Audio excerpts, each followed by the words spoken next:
예, 오늘은 가짜 뉴스와 가짜 미투의 생성 원리와 그들을 생산해내는 자들의 심리를 고찰해 보았습니다. 이는 신기하게도 성경 속 사탄의 등장 원리와 아주 흡사하게 사탄의 기원을 살펴보고 그들이 인류에게 한 최초의 거짓말이 무엇인지 알아보겠습니다. 그리고 가장 공정해야 할 언론이 기득권 세력과 결탁하여 언론의 자유와 국민의 알 권리라는 미명하에 사실 확인도 안 된 한쪽의 입장만 대변하는 경우가 점점 많아지고 있는데요. 그 가장 확실한 예가 김도영과 이탈자들의 JMS에 대한 허위 사실을 진짜인 양 제작한 넷플릭스의 나는 신이다 JMS 편이고, 그것을 이슈로 인기몰이 조회수 장사를 한 수많은 기레기 언론들이 있습니다. 그리고 이것에 대한 것과 그리고 이재명과 썸씽이 있는 것처럼 떠벌린 김부선과 그를 반대하는 자들의 거짓말, 고 박원순 시장을 죽음으로 몰고 간 여비서의 가짜 미투, 조국 정경심 교수의 사건과 황영웅에 대한 거짓말과 음해 등 다 헤아릴 수 없이 많은 예들이 있습니다.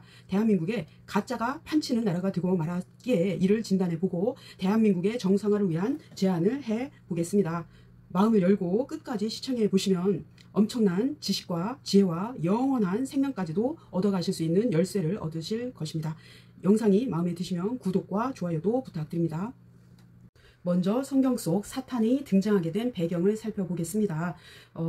그리고 21세기의 마녀사냥, 즉 사탄의 종자들의 행위들의 작동 원리를 파헤쳐 보겠습니다. 사탄하면 악마, 마귀, 귀신, 악령이라고도 해서 허구의 세계인 소설이나 영화를 통해 누구나 접해왔을 것입니다. 그러나 사탄은 허구적인 존재가 아니라 실존적 존재입니다. 사탄의 존재를 알고 대처하는 것은 인생 성공의 비결이라 할 수 있습니다. 적을 알아야 백전백승이라고 했습니다. 우리를 힘들게 하고 때로는 병들게도 하고 또 대적하고 속이고 미워하고 그리고 시기하게 하고 심하게는 살인과 강간을 저지르게도 하는 악령들과의 싸움에서 이기기 위해 꼭 사탄에 대해서 알아야겠습니다.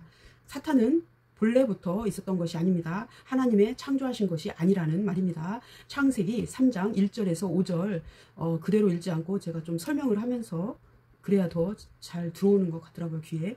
여호와 하나님이 지으신 그러니까 창조물들 중에 뱀이 가장 강교하더라. 뱀이 그러니까 여자, 그러니까 하와에게 물어봤습니다. 하나님이 참으로 너한테 너희더러 동산의 모든 나무의 열매들은 먹지 말라 하더냐. 여자가 대답했습니다. 이제 하와가 동산나무의 실과는 우리가 모두 먹을 수 있지만 동산 중앙에 있는 나무의 그 과일은 실과는 하나님의 말씀에 너희는 말고 만지지도 말라. 너희가 죽을까 하노라 하셨다고 합니다. 뱀이 여자에게 또 이제 하와에게 말했습니다. 너희가 결코 죽지 아니하리라.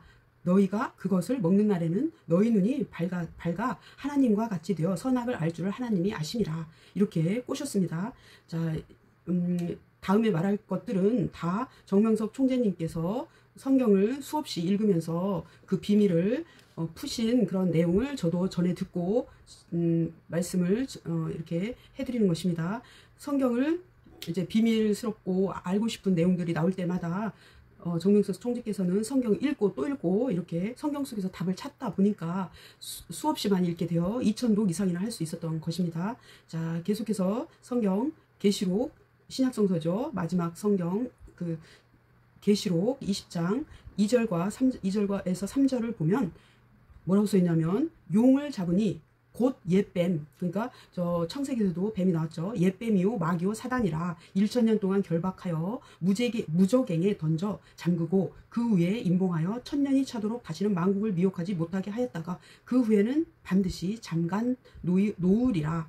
자, 여기서 옛뱀이 나왔죠. 즉 에덴 동산에 그 하와를 꼬신 그 뱀이 바로 마귀요 사탄이었던 것입니다. 사탄의 본래 정체가 어떤 것이었는지 성경을 통해서 좀 더 알아보겠습니다. 이사야서 14장 12절 너 아침의 아들 계명성이여 어찌 그리 하늘에서 떨어졌으며 너 열국을 엎은 자여 어찌 그리 땅에 찍혔는고. 자, 베드로 후서 2장 4절 보면 또 하나님이 범죄한 천사를 용서치 아니하시고 지옥에 던져 어두운 구덩이에 두어 심판 때까지 지키게 하셨으며, 그리고 유다서 1장 6절 또 자기 지위를 지키지 아니하고 자기 처소를 떠난 천사들을 큰 날의 심판까지 영원히 결박으로 흑암에 두셨으며, 이렇게 성경에 확실히 나와 있습니다. 사탄의 본래 정체, 즉 창세기 속의 뱀은 자기 지위를 지키지 않고 타락한 천사였던 것입니다. 천사가 곧 범죄한 사탄이 된 것입니다.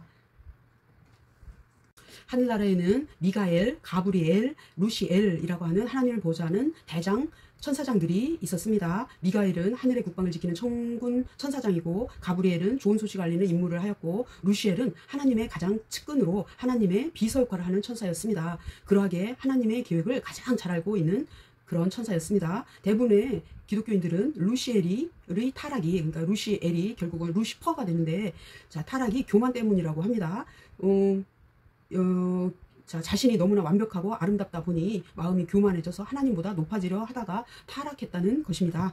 자, 또 에스겔서 28장 16절에 내 무역이 많아짐으로 내 가운데 강포가 가득하여 내가 범죄하였도다. 무역, 우리가 이제 다른 나라와 물건을 사고 파는 그런 무역입니다. 이거는, 자, 무역이 많아짐으로 내 가운데 강포가 가득하여 내가 범죄하였도다. 너 지키는 구루바, 그러므로 내가 너를 더럽게 여겨 하나님의 산에서 쫓겨냈고.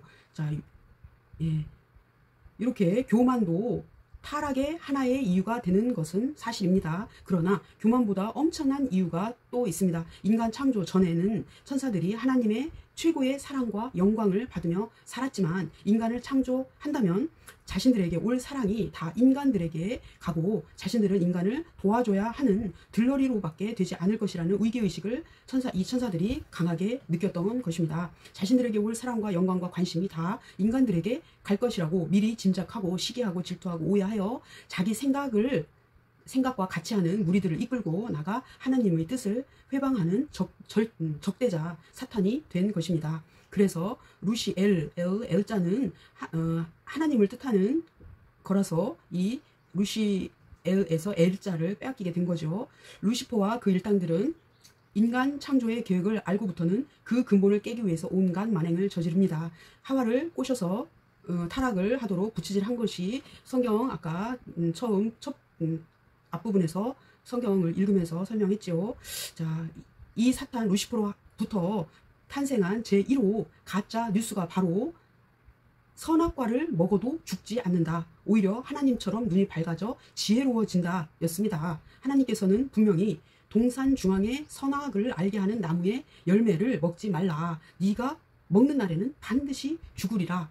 이렇게 말하셨지만 하와가 먼저 따먹고, 그러니까 사탄과 먼저 어떤 영적인 타락을 하고 또 아담에게도 먹게 하여 같이 또 성적 타락을 한 거죠. 하였는데도 그들은 육은 죽지 않고 오래오래 아주 살았습니다. 아담은 성경에 930살을 살았다고 하고, 따고 합니다. 이제 930살, 거의 1000살에 가깝게 살았다고 하지만 정 총재님이 그때의 나이 계산법은 한 달을 1년으로 해서 그런 것이고, 그래서 930을 12달, 12달로 나누면 77.5살이 됩니다. 그러니까 아담이 실제로는 육으로는 77세 정도까지 살았다는 것입니다. 아담 하와가 육이 죽지 않았기에 사탄의 말이 그러면 맞는 것이 되는 것일까요? 자, 이 아담 하와가 타락한 그 때는 아담이 16세, 하와가 14세 때 이렇게 육적인 타락을 했는데, 그런데 바로 죽어야 성경 속에 하나님의 말씀이 그 맞는 말이 됐는데, 육신은 살아서 자식 낳고 70년 이상까지 잘 살았단 말입니다. 자, 과연 사탄의 말이 맞는 것일까요? 맞는 듯도 하지 않습니까? 어찌 보면, 육으로만 보면. 하지만 아닙니다. 하나님이 정령 죽으리라 한 것은 육체 덩어리가 아니라, 육신 덩어리가 아니라 하나님과 연결된 영이었습니다. 영. 육신이 죽음이 아니라 영의 죽음, 즉 하나님과의 영적인 것이 단절되었다는 얘기입니다. 창세기 4장엔 아담의 첫째 아들 가인이 동생 아벨을 죽인 사건이 나오고, 가인과 셋과 자손에 대해서 나오고, 5장은 그냥 완전히 아담의 계보만 나옵니다. 짐승처럼 태어나고 죽고 누가 누구를 낳고 이런 식으로 계보만 나온다는 것입니다. 인류의 역사 1600년을 성경 한 장, 그냥 단 한 장의 성경으로 간단하게 서술되었다는 것입니다. 창세기 6장이 되어서야 비로소 그 후 노아의 이야기가 나옵니다. 노아 전까지는 하나님은 아무 말씀도 안 하시고 침묵을 하신 것입니다. 가짜뉴스의 기원은 하나님을 창조하여 더 이상적인 유무형 실존 세계를 만드시려는 하나님의 원대한 꿈, 뜻을 오해하여 창조물인 인간에 대한 시기와 질투와 미움과 자기 이권을 챙기려는 강한 탐심 때문이었다는 것을 알 수 있습니다. 자, 인류 최악의 가짜뉴스와 가짜 미투의 전형은 예수님에 대한 것입니다. 온 세계에서 메시아로 인정받는 예수님이지만 아직도 안 믿는 자들과 제대로 모르는 자들과 반대하는 자들에게 온갖 갖가지 모욕적 루머, 예를 들어서 예수님의 자손이 존재한다. 지금도 예수는 여자들과 창녀들과 놀아났다. 예수는 두려워서 십자가를 피하려고 했다. 예수는 아프리카 출신이다. 등등 또다시 십자가에 못 박히고 계십니다. 당시 예수의 재판관이었던 총독 빌라도는 예수가 십자가에 달릴 정도의 죄가 없는 것을 알고 놓아주고 싶어서 명절에 우리나라의 대통령 이제 특별 사면 하는 특사와 같은 그런 것이 이스라엘에도 있었나 봅니다. 당시 죄수 한 사람을 놓아주는 전례가 있었는데 빌라도가 예수와 바라바 중 누구를 놓아주기를 원하느냐 물었을 때 우리는 일제히 예수님 대신 흉악한 바라바라고 하는 범죄자를 놓아주기를 바랬습니다. 메시아인데도 예수님은 그 시대의 시기와 질투와 오해와 미움을 최대로 받고 여자들과 놀아나는 놀아나는 음란한 자로 이단 사이비로 몰리신 것입니다. 그리하여 메시아 예수는 흉악범에게나 지우는 최대의 흉악범에게 지우는 십자가를 벌거벗은 몸으로 온갖 수모와 몸이 찢기는 고통을 받으시면서 돌아가셨습니다. 온 세계가 메시아로 추앙하는 예수님이지만 아직도 유대인들은 예수를 믿는다는 말만 들어도 절교를 할 정도로 예수님을 싫어합니다. 아직도 유대인들과 모르는 자들과 예수를 반대하는 자들은 예수를 이단이요, 사이비요, 신속 모독하는 자로 아직도 취급하고 있다는 말입니다. 예, 가짜 뉴스와 사탄의 말은 시대의 기류를 타고 대중의 호기심과 무지를 파고들기에 그럴듯하여 언뜻 들어보면 사실 같고 맞는 것도 같습니다. 그래서 진실을 보고자 깊이 있게 들여다볼 수 있는 통찰력과 분별력을 가져야 속지 않고 인생을 성공할 수 있는 것입니다.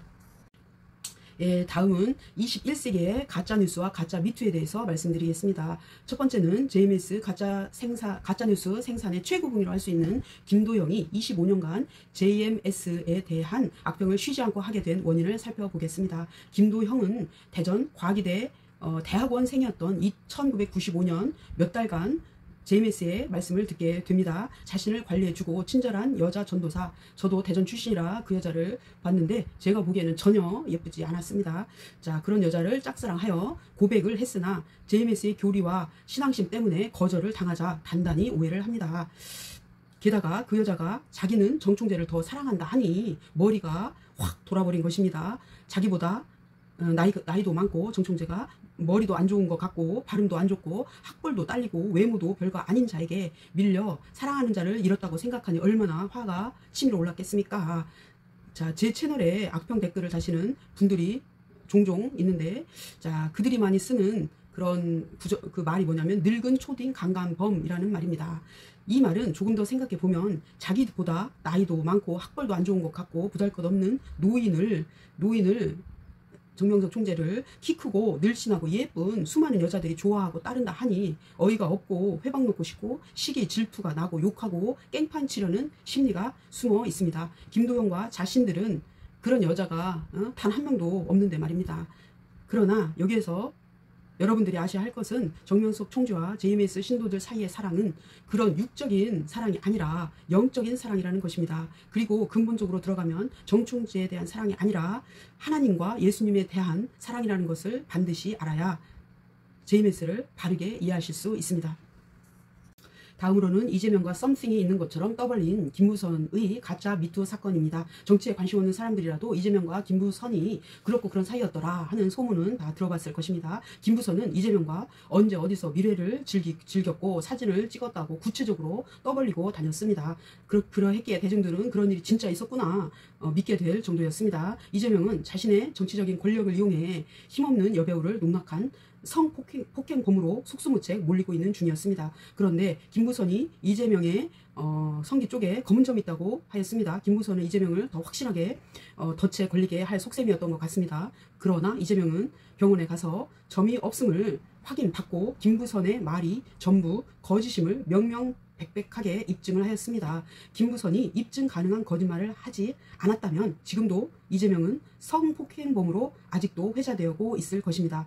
환경미화원 아버지와 화장실 앞에서 휴지파는 어머니를 두고 있었고, 자, 초등학교만 나오고, 그리고 공장 노동자 출신이지만 우수한 성적으로 대학에 들어가 4년 특대 장학생으로 생활비를 자기만 쓰고도 남을 그런 많은 장학금을 탔으므로 그 돈으로 형수 욕설로 유명한 그 형님까지 공부하게끔 밀어주고 4년 뒤 사법시험에 떡하니 고득점 합격하여 판검사를 할 수 있는 그런 탄탄한 길을 마다하고 인권 변호사의 길을 가다가 정치권에 발디디게 된 득보잡 이재명에게는 항상 기득권이라는 높은 장벽이 가로막혀 있었습니다. 여기서 기득권이라고 하면 국민의힘뿐만 아니라 지금 민주당 내에서도 반대 세력이 엄청나게 많습니다.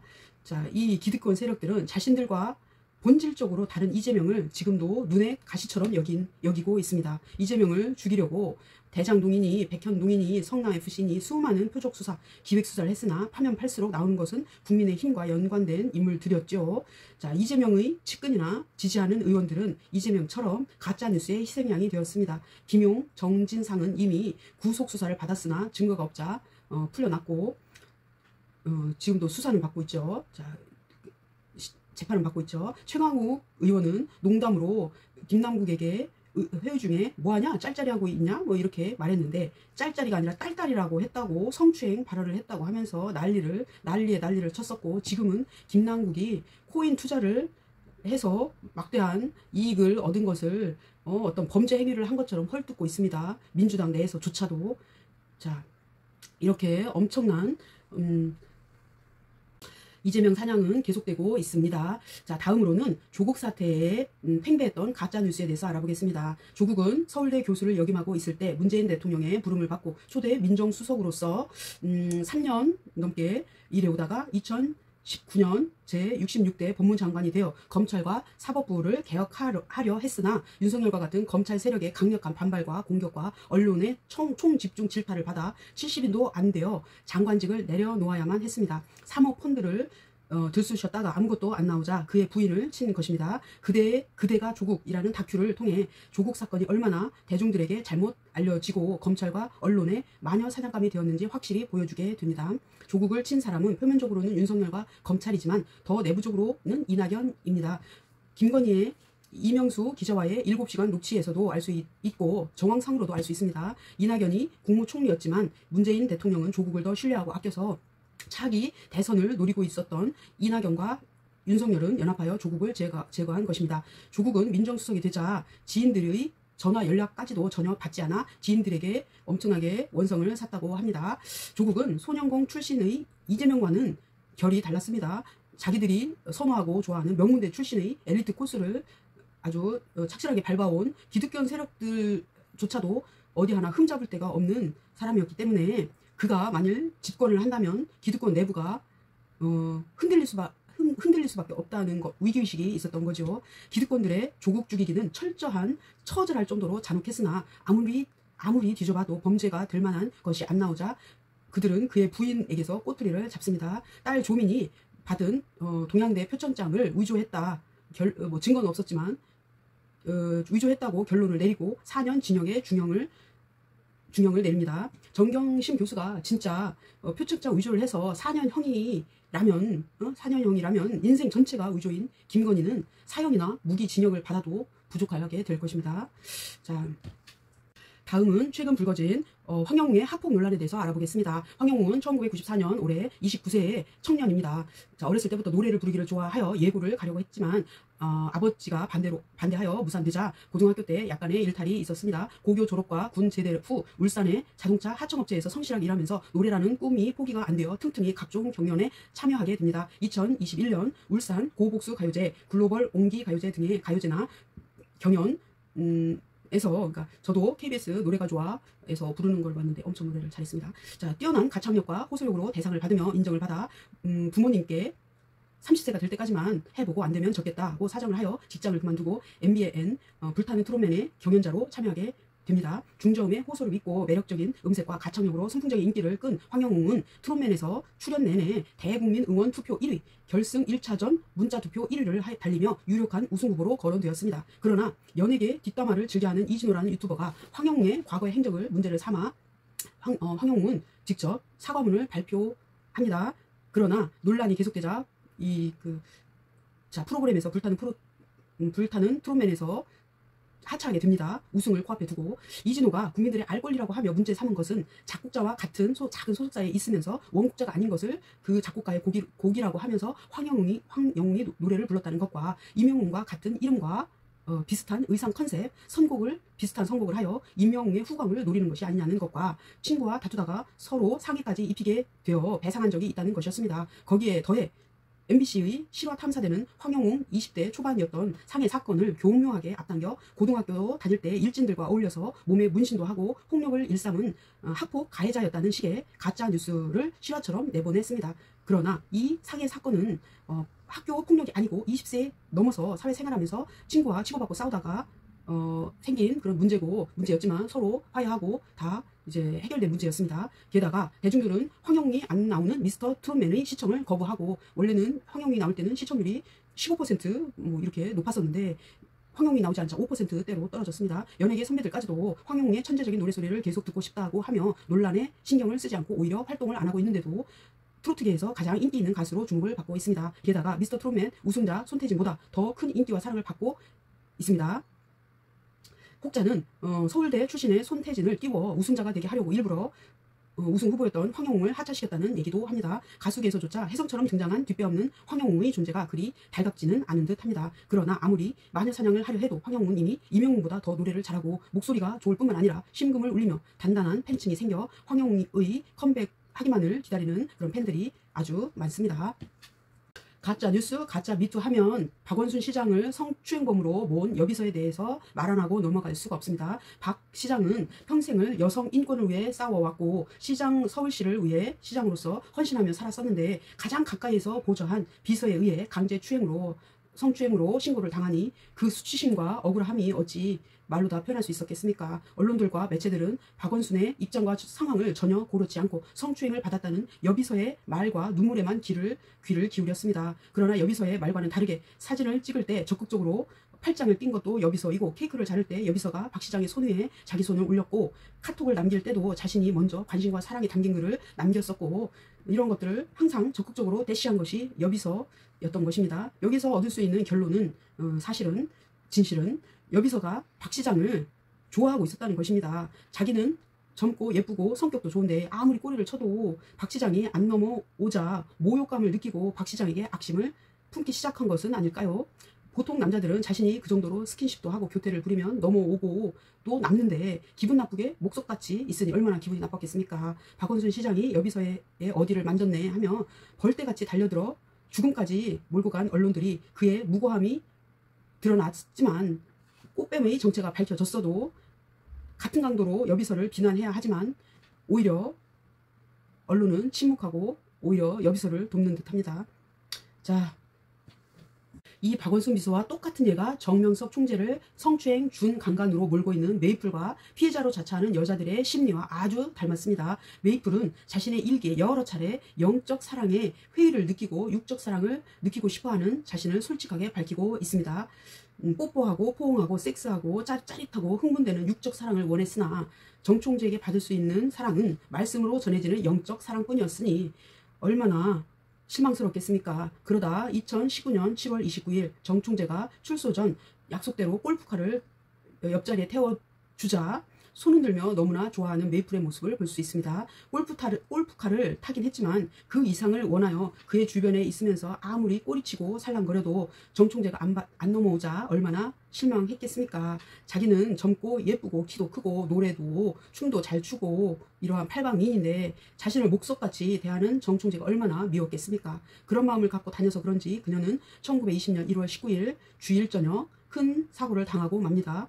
자, 제가 이거를 기억하는 것은 제가 다니던 교회에서 매일 쫓겨나서 매주 월명동에 다니던 때 그때 마침 저도 그 현장에 있었기 때문에, 월명동 현장에 있었기 때문에 정명석 총재에게 온 그 메이플의 사고 전화를 저도 들었습니다.